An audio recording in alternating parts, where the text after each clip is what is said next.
نوشته پسری که اینجوری سپرایزت کنه ازت چی میخواد؟ سلامتی. چی میتونه بخواد ازت غیر از سلامتی؟ فقط سلامتی، دعای خیر و مولا. داداش این اصلا حالش خوب نیست، زودتر اورژانس رو بفرستید. داداش میخوای یه بار از دهنش امتحان کنی شاید نفسش برگرده.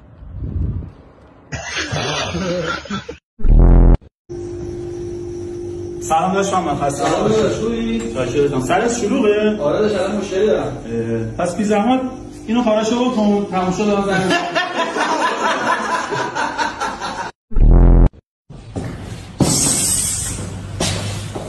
واقعا بعضی اوقات دیده شده که بعضی از دوستان بین مصرف سر و مصرف ها فاصله میندازن. این جایز نیست برادر من. این تو وجود هم مشکل داره.